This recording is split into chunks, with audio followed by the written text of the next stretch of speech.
નમસ્કાર. ક્યારેય વિચાર્યું છે કે આપણે જે રોજ જમીએ છીએ એ રોટલી, દાળ, શાક એ આપણી થાળી સુધી પહોંચે છે કેવી રીતે? એની પાછળ એક આખું વિજ્ઞાન કામ કરે છે. ચાલો, આજે આપણે ખોરાકની આ અદ્ભુત દુનિયામાં એક સફર કરીએ. તો સૌથી પહેલો અને સીધો સવાલ, આપણી થાળીમાં આ બધો ખોરાક આવે છે ક્યાંથી? તમે કહેશો બજારમાંથી કે પછી દુકાનમાંથી, પણ એની અસલી શરૂઆત ક્યાં થાય છે? એની શરૂઆત થાય છે આપણા ખેતરોથી. અહીં જુઓ, આ બધું ખેડૂતોની મહેનત અને વૈજ્ઞાનિકોની બુદ્ધિનું પરિણામ છે. જ્યારે આ બંને સાથે મળે છે ત્યારે આપણને મકાઈ, સૂર્યમુખી અને વટાણા જેવા ઉત્તમ પાક મળે છે, જે આપણી થાળી સુધી પહોંચે છે. તો આપણી આજની સફરમાં આપણે 5 મુખ્ય પડાવ પર રોકાઈશું. સૌથી પહેલાં, ખોરાકમાં સુધારો કરવાની જરૂર જ કેમ છે? પછી જોઈશું કે ખેતીમાં વિજ્ઞાન શું કમાલ કરે છે. ત્યાર પછી પશુપાલન, પાણીના સ્ત્રોતો અને છેલ્લે આ બધું આપણા ભવિષ્ય માટે કેટલું જરૂરી છે તે સમજીશું. તો ચાલો શરૂ કરીએ આપણા પહેલા અને સૌથી મૂળભૂત સવાલથી. આપણે શા માટે અન્ન સ્ત્રોતોમાં સુધારણાની વાત કરી રહ્યા છીએ? એની શું જરૂર છે? કારણ એકદમ સીધું અને સ્પષ્ટ છે. જેમ જેમ દુનિયાની વસ્તી વધી રહી છે તેમ તેમ ખાવાવાળા લોકોની સંખ્યા પણ વધી રહી છે. હવે પડકાર એ છે કે જમીન તો આપણી પાસે એટલી જ છે, તો પછી આટલા બધા લોકોનું પેટ કેવી રીતે ભરવું? ઓછામાં વધુ ઉત્પાદન કેવી રીતે કરવું? તો આ મોટા પડકારનો જવાબ છે વિજ્ઞાન. હા, ખેતીમાં વિજ્ઞાનનો ઉપયોગ કરીને આપણે ઘણું બધું કરી શકીએ છીએ. ચાલો જોઈએ કે ખેતરમાં વિજ્ઞાન કેવી રીતે જાદુ કરે છે. આ બહુ જ રસપ્રદ વાત છે. વિચારો કે વૈજ્ઞાનિકો 2 અલગ અલગ છોડ લે, એક જે વધુ ફળ આપે અને બીજો જે રોગ સામે ટકી શકે. હવે એ બંનેના સારા ગુણોને ભેગા કરીને એક નવો સુપર છોડ બનાવે. આ પ્રક્રિયાને સંકરણ કહેવાય છે.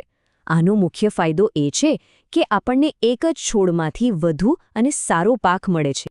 જ્યારે વૈજ્ઞાનિકો આવો કોઈ સુપર છોડ બનાવે ત્યારે એ લોકો 5 બાબતોનું ખાસ ધ્યાન રાખે છે. પહેલું, ઉત્પાદન વધુ હોવું જોઈએ. બીજું, ગુણવત્તા સારી હોવી જોઈએ, જેમ કે દાળમાં પ્રોટીન વધુ હોય. ત્રીજું, એ છોડ રોગો અને જીવાતો સામે લડી શકે. ચોથું, પાક જલ્દી તૈયાર થઈ જાય જેથી ખેડૂતનો સમય બચે. અને પાંચમું, એ કોઈપણ વાતાવરણમાં સરળતાથી ઉગી શકે. સારું, તો પાકની વાત તો થઈ ગઈ, પણ ખોરાક માટે આપણે પશુઓ પર પણ એટલા જ નિર્ભર છીએ.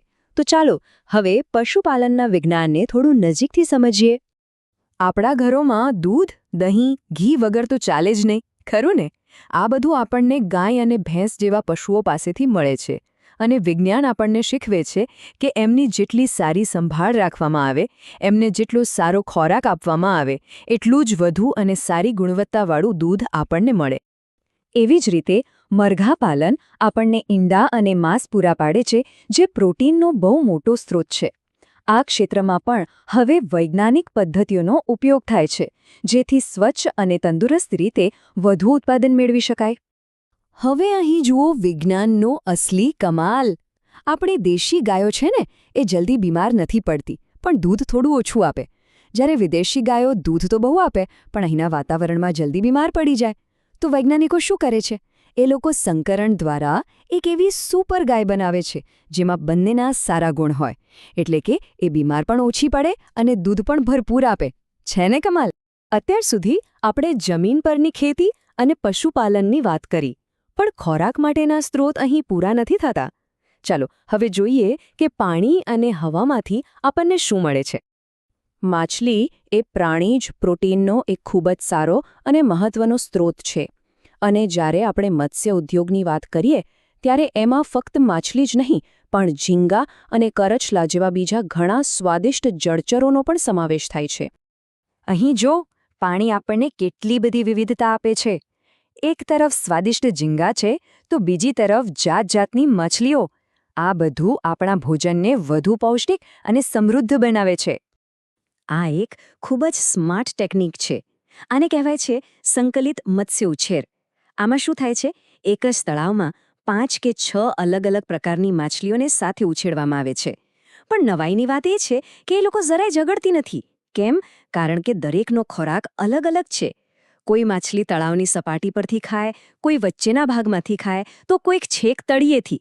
આ રીતે એક જ તળાવનો પૂરેપૂરો ઉપયોગ થાય છે અને ઉત્પાદન અનેક ગણું વધી જાય છે. અને હવે વાત કરીએ મધમાખીની.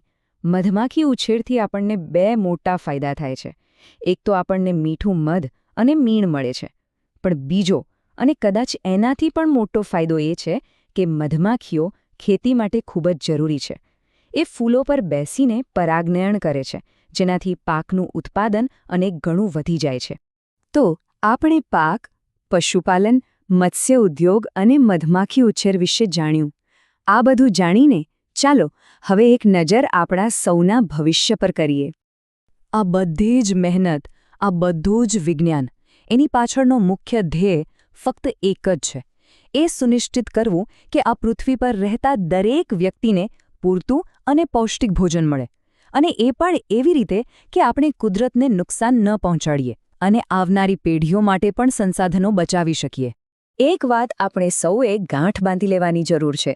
વિજ્ઞાન આપણને સારામાં સારા સાધનો આપી શકે છે, નવી ટેકનોલોજી આપી શકે છે, પણ એનો ઉપયોગ કેવી રીતે કરવો એ આપણા હાથમાં છે. આ કુદરતી સ્ત્રોતોનું જવાબદારીપૂર્વકનું સંચાલન એ જ આપણા સારા ભવિષ્યની અસલી ચાવી છે. તો ચાલો આ એક સવાલ સાથે આજની વાત પૂરી કરીએ. જરા વિચારો, વિજ્ઞાનની મદદ લઈને ભવિષ્યના ખોરાકને વધુ સારો, વધુ પૌષ્ટિક અને બધા માટે ઉપલબ્ધ બનાવવા માટે આપણે હજી બીજું શું કરી શકીએ?